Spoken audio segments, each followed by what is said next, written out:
Faz algumas semanas nós meditamos sobre esse mesmo evangelho, mas a liturgia tinha um outro tema parecido e falava sobre a identidade de Cristo, a identidade de Pedro.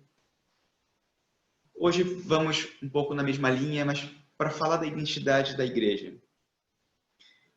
E pode ser até uma experiência muito contraditória a nossa, nesse momento, como católicos, como igreja, porque a maneira como a liturgia, essas passagens das Escrituras falam da igreja com tanta alegria, com tanto regozijo de reconhecer a ação de Deus no meio dos homens e através dos homens, e que, de repente, nos nossos dias, e você tomara que não para todos nós, né, mas para muitas pessoas, tem sido um momento difícil de crer na igreja, de crer na ação de Deus na igreja, ou se não, de tristeza, por ver uma igreja que tem escândalos, uma igreja que não é perfeita e que muitas vezes é incoerente e dá ao mundo um contra-testemunho. E é claro que isso tem que nos encher de tristeza, mas essa não pode ser uma motivação para perder a fé. Isso, de fato, não vai contra a nossa fé. Aquilo no qual nós devemos crer é na palavra do Senhor. E a palavra do Senhor é: sobre esta pedra eu edificarei, eu construirei a minha igreja, e o poder do inferno nunca poderá vencê-la. Essa é a rocha firme. Seja porque é Pedro, a pedra, porque é Jesus Cristo, porque é a palavra do Senhor. O Senhor não se equivoca e o Senhor não nos engana.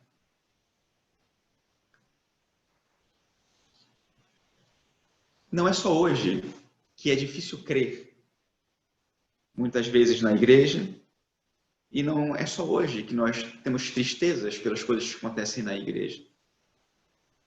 Se a igreja é a comunidade dos filhos de Deus, se é o povo de Deus, então existe também nesse povo pecado. Havia pecado nesse povo na época da Inquisição, havia pecado nesse povo quando a igreja se deixava contaminar pelo luxo ou pelo poder temporal, poder político, que depois foi o que levou a várias divisões, como a divisão entre o Oriente e o Ocidente, no século XI ou no século XVI, de forma protestante. Revoltas, porque nós nos revoltamos contra essas incoerências da igreja. Deveríamos também nos revoltar contra as nossas próprias incoerências. Nós, como igreja, em cada incoerência, nós damos um contra-testemunho e ajudamos o mundo a não crer em Cristo e na sua igreja. Mas hoje, a partir da palavra do Senhor, e essa tem que ser a nossa referência, mais do que, inclusive, o nosso sentimento, temos que pensar por que Deus quis essa igreja e dessa maneira. Por que desse modo? E como é que Deus realiza a salvação através da igreja? E nós cremos que a igreja é o sacramento universal da salvação. E tem um princípio que em latim é extra ecclesiam nulla salus. Fora da igreja não há salvação. E para muitos de nós isso pode parecer a coisa mais contraditória, porque como no meio de um povo tão pecador pode estar um monopólio da salvação? E na verdade é que não existe um monopólio da salvação. O que existe é uma salvação para todos. E o que existe é um Deus disposto e desejoso de salvar a todos os seres humanos. O Concílio Vaticano II, na Lumen Gentium, explica que aqueles que sem culpa ignoram o Evangelho de Cristo e sua igreja, mas buscam a Deus com coração sincero e tentam, sob a ação da graça, cumprir por boas obras a sua vontade, cumprir por obras a sua vontade, conhecida por meio do ditame da consciência, podem conseguir a salvação eterna. Então, não é conhecer a igreja, simplesmente, mas existe também no ser humano a consciência, que ajuda a saber o que Deus quer. Na igreja descobrimos isso com clareza, mas a consciência também. Né? Todo ser humano tem essa capacidade por sua consciência, que é um dom de Deus. Essa reflexão pode parecer politicamente incorreta e talvez anti-ecumênica, mas é todo o contrário. Ou então teremos que dizer que nosso Senhor é politicamente incorreto, porque são palavras dele. São verdades de fé, relativas ao plano de Deus para a salvação da humanidade.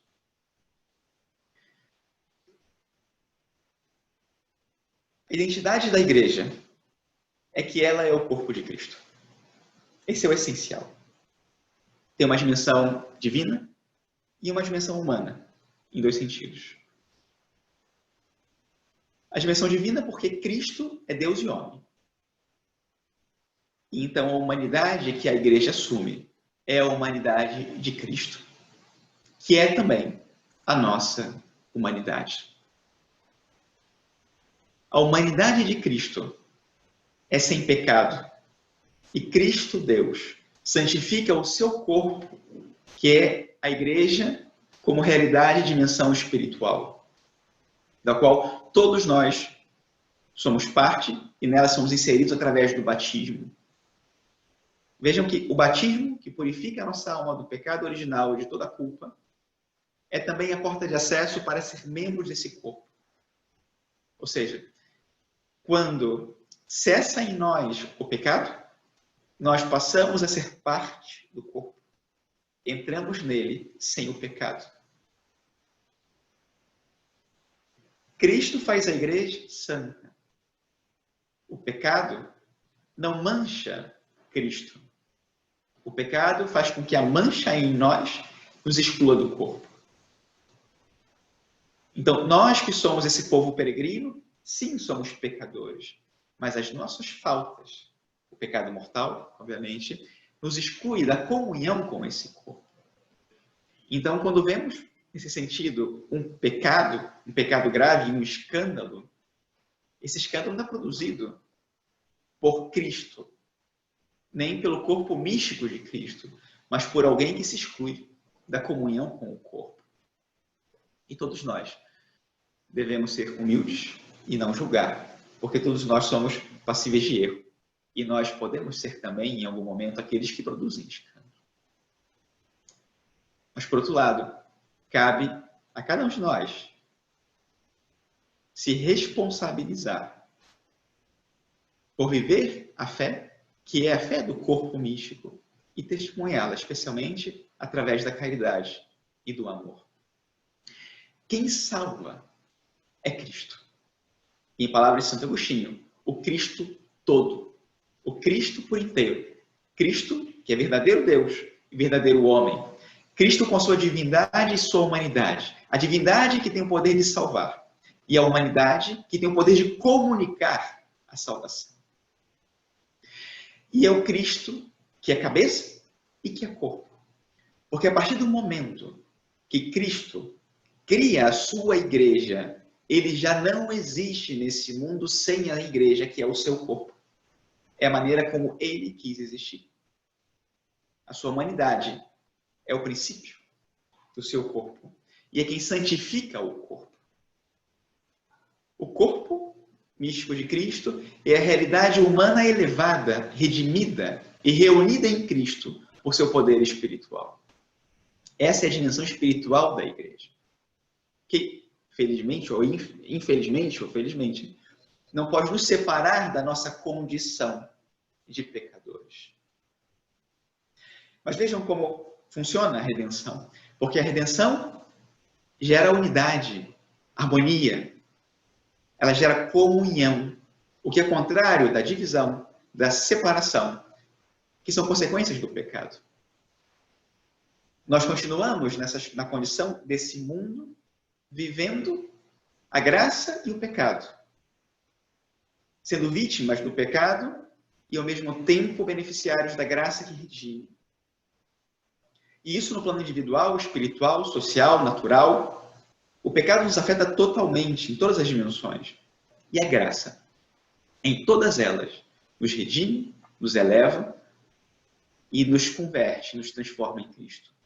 O pecado desordena, fragmenta, rompe a unidade interna do indivíduo.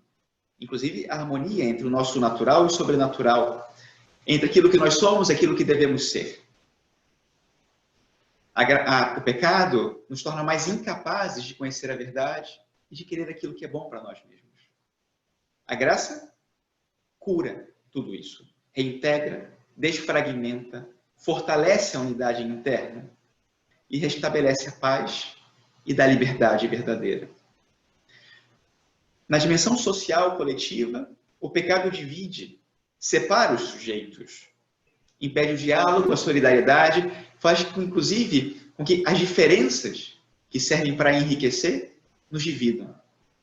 A graça faz com que as diferenças enriqueçam, restabelece os vínculos de comunhão e cria fraternidade. A graça faz com que sejamos verdadeiramente corpo místico de Cristo e vivamos como corpo. Às vezes nós escutamos que a igreja é santa e pecadora. E é importante que a gente entenda nesse sentido, sabendo distinguir esse elemento natural do sobrenatural. Igreja enquanto corpo místico de Cristo, enquanto povo de Deus que caminha, como realidade redimida e como realidade ainda não redimida e marcada pelo pecado. É muito importante entender isso para não achar que a igreja, enquanto que nós estamos nesse mundo, não temos mais pecado, e nem achar que Cristo pode ser contaminado pelo pecado. É interessante até considerar nessa perspectiva o efeito da confissão.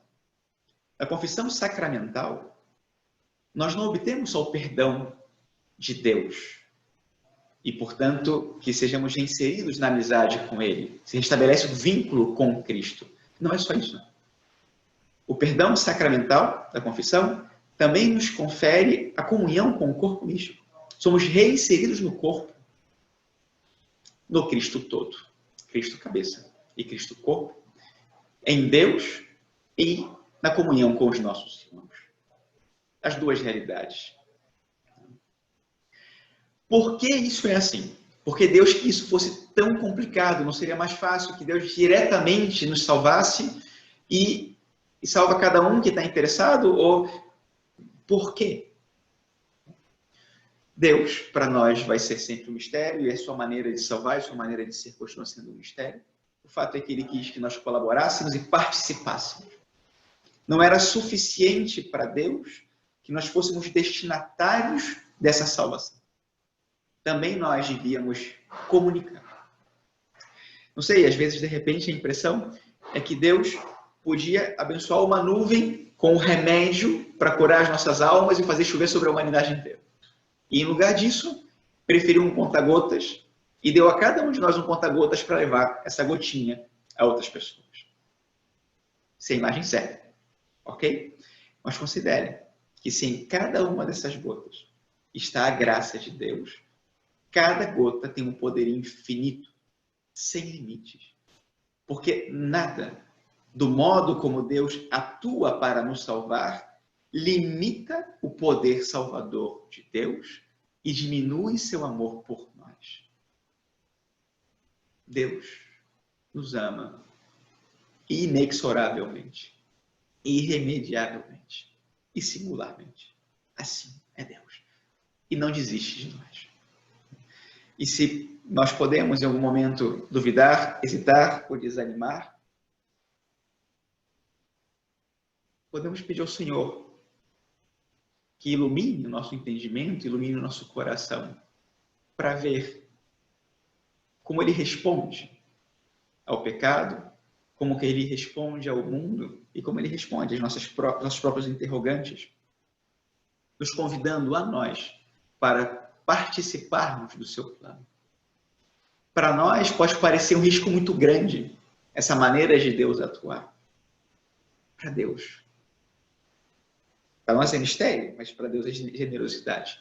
E para Deus é uma alegria que nós participemos do seu plano e que também comuniquemos salvação. Peçamos hoje ao Senhor que nos ajude a crer na palavra dele, ainda que muitas vezes no mundo, dentro da própria igreja, encontremos contradição. Mas para crer que ele está ali, que ele atua ali e que o poder dele é muito mais forte que o nosso pecado e que a nossa incoerência. Crer nos sacramentos, na Eucaristia, na confissão. Às vezes, a missa pode ser chatíssima e o padre pode ser antipático. Olha que bom é Deus, que fez com que antipatia e chatice não fossem impedimento para a ação da graça, porque a Eucaristia continua tendo o mesmo efeito e o perdão sacramental também.